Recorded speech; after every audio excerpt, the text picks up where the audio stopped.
ইমানের দ্বন্দ্ব মাত্র একটা পয়েন্টে, কয় পয়েন্টে? আরো ধরে কন। বাচ্চা নেই দূরে? হ্যাঁ, না শীতে তো জমে গেছেন নাকি?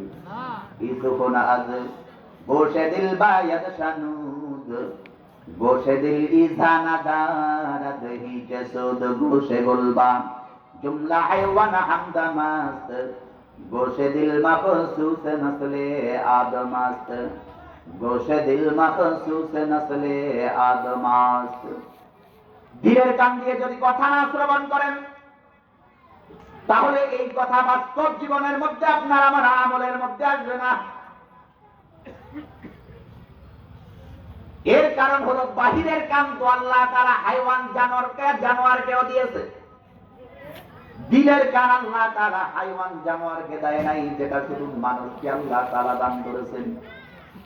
ইসুকুন আজ গোশে দিল বায়াত শানুদ, গোশে দিল ইজানা দারাদ হিজে সুদ, গোশে গুলবা জুমলা হাইওয়ান হামদা মাস্ত, গোশে দিল মখসুস নসলে আদমাস্ত, গোশে দিল মখসুস নসলে আদমাস্ত। আল্লাহ তাআলা হাইওয়ান জানোয়ারকে দিলের কান দেয় নাই, শুধু মানুষকে দান করেছেন। যতক্ষণ কথা শুনবো, ততক্ষণ আমলের নিয়তে অন্তর দিয়ে দিলের কান দিয়ে আমরা কথাগুলি শ্রবণ করব। দিলের কান দিয়ে আমলের নিয়তে যদি তিনটা শর্ত পূরণ করে এই ময়দানের মধ্যে আপনি আমি আমরা যদি বসতে পারি, কয়টা শর্ত পূরণ করে বসতে হবে? এক নাম্বার, যা কিছু শুনবো মনোযোগ সহকারে শুনবো। এক নাম্বার কি? যা কিছু শুনবো মনোযোগ সহকারে শুনবো। দুই নম্বর, নীরবতা অবলম্বন করে শুনবো, নীরব ভাবে শুনবো, কথা বলা যাবে না। একজন আরেকজনকে কথা বলা যাবে না, আরেকজনের সাথে কথা বলা যাবে না। তাহলে এক নম্বর নীরবতা অবলম্বন করে শুনবো, দুই নম্বর মনোযোগ সহকারে শুনবো, তিন নম্বর যা কিছু শুনবো তা আমরা আমলের নিয়তে শুনবো। কয়টা শর্তের কথা বললাম? পারস্য কবি সম্রাট আল্লামা খাকানি রহমাতুল্লাহি আলাইহি তাফরিহুল আজকিয়া ফি আহওয়ালি আম্বিয়া নামক কিতাবের দ্বিতীয় খণ্ডের মধ্যে বর্ণনা করেন, কোরআনের মাহফিল, জিকিরের মাহফিল, জান্নাতের বাগানের মধ্যে কোনো ব্যক্তি বসে যদি এই তিনটা শর্ত পূরণ করে যদি বসতে পারে, সে যতগুলি নিঃশ্বাস এই ময়দানের মধ্যে বসে বসে ছাড়বে, প্রত্যেকটা নিঃশ্বাসের মূল্য আল্লাহ তাআলা ময়দানে মাহশরে ধরে দিবেন হযরতে সুলাইমান আলাইহিস সালাতু ওয়াস সালামের সিংহাসনের মূল্যের চেয়ে আরো বেশি। বসাতি সালে ইমানি মুহাক্কিক সুদ বখাকানি কে একদম বা খোদা বুদান বেয়াজ তখতে সুলাইমানি নবর বাজ রখতে সেহর গাও শান শরীরে সুলাইমান আলাইহিস সালাম, শরীরে সুলাইমান আলাইহিস সালাম।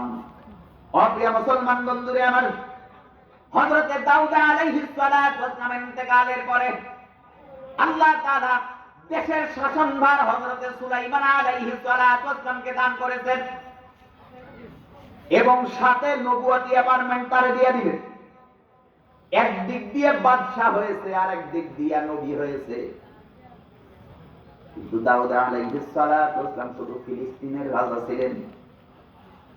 আল্লাহ তাআলা সুলাইমান আলাইহিস সালাতু ওয়াস সালামকে এত বড় রাজত্ব দান করেছেন। ওয়ালাকাদ আতাইনা দাউদা ওয়া সুলাইমানা ইলমা ওয়া ক্বালা আলহামদুলিল্লাহিল্লাযী ফাদ্দালানা আলা কাসীরিন মিন ইবাদিহিল মুমিনিন।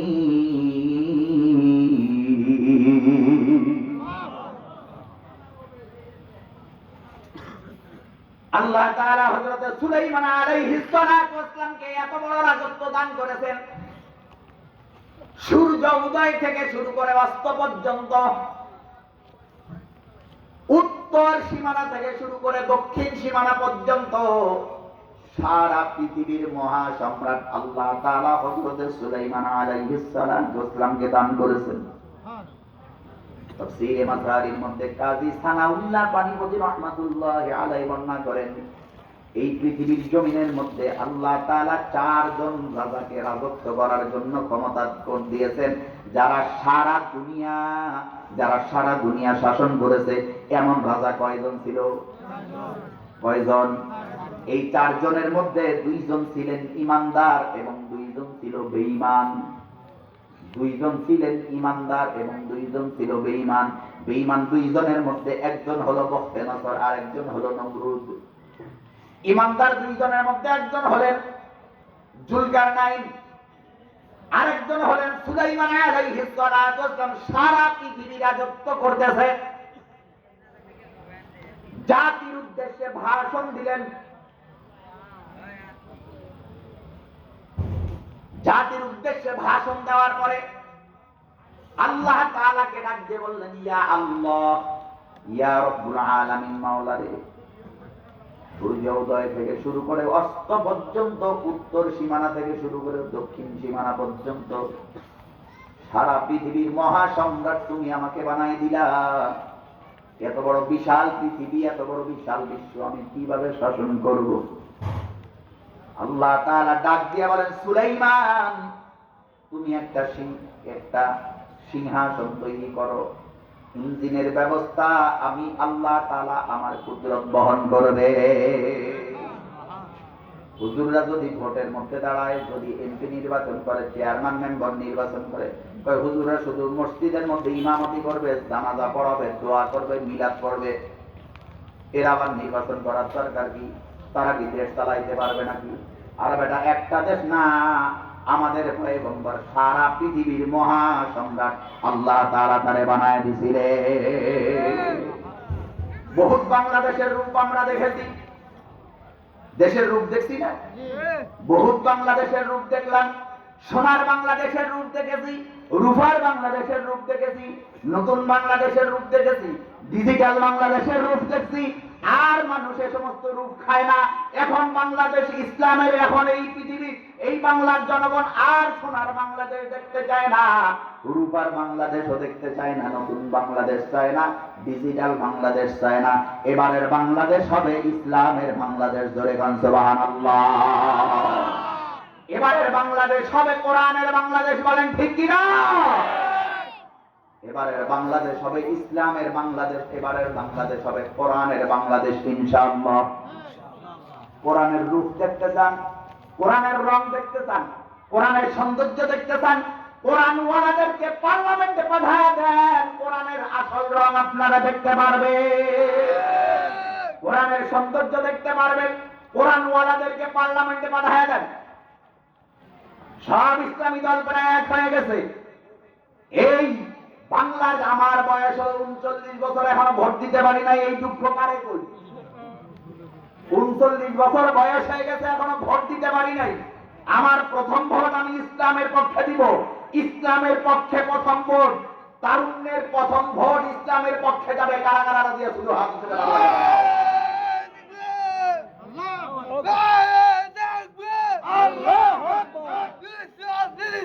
জিন্দাবাদ জিন্দাবাদ, আল্লাহর আলো ঘরে ঘরে চলো, আল্লাহর আলো ঘরে ঘরে চলো।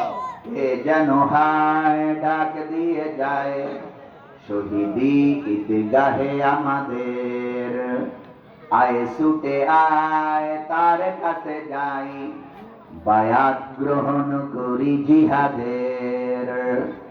কে যেন হায় ডাক দিয়ে যায় শহীদি ঈদগাহে আমাদের, আয় ছুটে আয় তার কাছে যাই, বায়াত গ্রহণ করি জিহাদের। এক হাতে আছে যার রুহানিয়াত, আর হাতে জিহাদের কঠিন বায়াত। এক হাতে আছে যার রুহানিয়াত, আর হাতে জিহাদের কঠিন বায়াত। সেই মহোদয় ডাকে নিশ্চয়, সেই মহোদয় ডাকে নিশ্চয়, হাতে নিতে হবে শমশের। কে যেন হায় ডাক দিয়ে যায় শহীদি ঈদগাহে আমাদের, আয় ছুটে আয় তার কাছে যাই, বায়াত গ্রহণ করি জিহাদের। পড়ি পড়ি মার খায় মুসলিম আজ, খালি মার খেয়েছি না কথা বলেন পড়ি পড়ি মার খায় মুসলিম আজ তবু কেন বসে থাকা নাই গিরে লাজ তো পড়ি পড়ি মার খায় মুসলিম আজ তবু কেন বসে থাকা নাই গিরে লাজ আয়ে মুজাহিদ টুটে যাবে নিদ আয়ে মুজাহিদ টুটে যাবে নিদ তর্ক চূর্ণ করি কাফিরের কে যেন হায় ডাক দিয়ে যায় শহীদি ঈদগাহে আমাদের আয় ছুটে আয় তার কাছে যাই বায়াত গ্রহণ করি জিহাদের জিহাদি বায়াত গ্রহণ করতে রাজি আছেননি